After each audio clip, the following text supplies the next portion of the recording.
वर्गीय अशा क्लासची एक कनेक्शन आहे. म्हणजे खरं तर मध्यमवर्गीय माणसाने नाटक जपलं, वाढवलं आणि ते 180 वर्ष चालली मराठी रंगभूमी.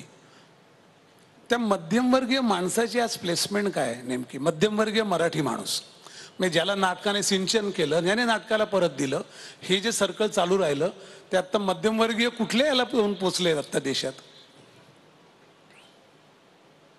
मी मध्यंतरी एक पुण्यामध्ये बैठक बोलावली होती किंवा एक बैठक नव्हतं, माझं व्याख्यान होतं.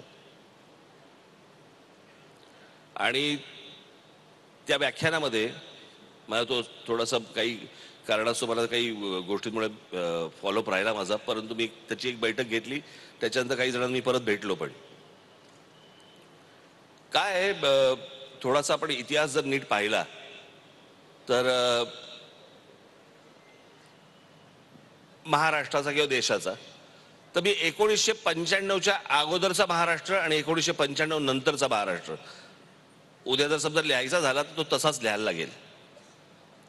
कारण 1995च्या अगोदर म्हणजे साधारणपणे आपण पकडूया 91-92ला जेव्हा डंकेल गॅट ज्यावेळेला करार आपण केला, साईन केला, त्याच्या आधी राजीव गांधी आले, त्यांनी ते कम्प्युटर आणि या सगळ्या गोष्टी आणल्या. पण 91-92 हे वर्ष, 91 खास करून हे 92 हे वर्ष खूप क्रुशियल होतं, ज्यावेळेला नरसिंहराव पंतप्रधान होते आणि त्यांचे फायनान्स मिनिस्टर हे मनमोहन सिंग होते. गेट उघड.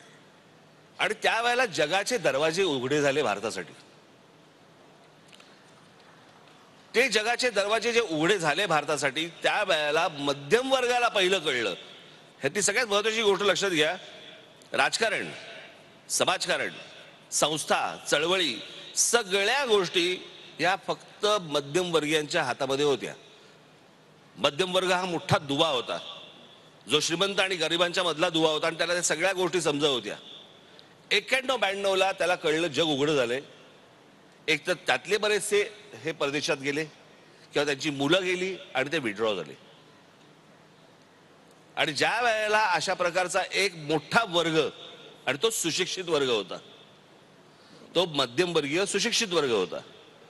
नंतर अजून खालून वरती आला एक वर्ग, तो मध्यम वर्ग झाला, पण त्यातला सुशिक्षित किती होता हा प्रश्नच आहे. आणि मग सगळ्या गोष्टींना जी काही गोष्टींची उतरती कळा जी लागायला लागली, ती सगळी 95 नंतर, ज्या वेळेला सगळा स्पीड आला, आयुष्याला स्पीड आला, वेग आला.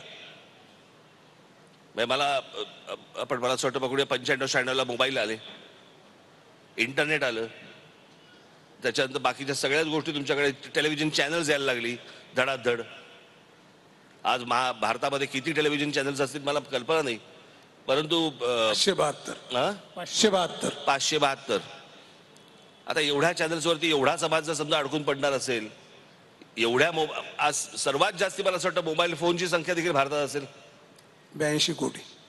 82 कोटी फोन आहेत आपल्याकडे, सगळेच फोनवर आहेत आणि देश व्हेंटिलेटरवर. देशाला ऐकू येत नाही. तर या अशा सगळ्या परिस्थितीमध्ये जो मध्यम वर्ग, जो एक वर्ग गेला, त्याच्यातनं प्रचंड मोठं नुकसान झालं.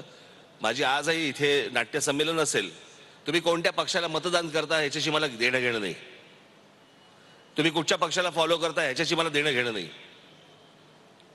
पण या महाराष्ट्रामधल्या मध्यम वर्गाने पुन्हा एकदा पुढचं पाऊल टाकलं पाहिजे आणि राजकारणामध्ये, समाजकारणामध्ये, संस्थांमध्ये तुम्ही उडी घेतली पाहिजे, तुम्ही आलं पाहिजेत.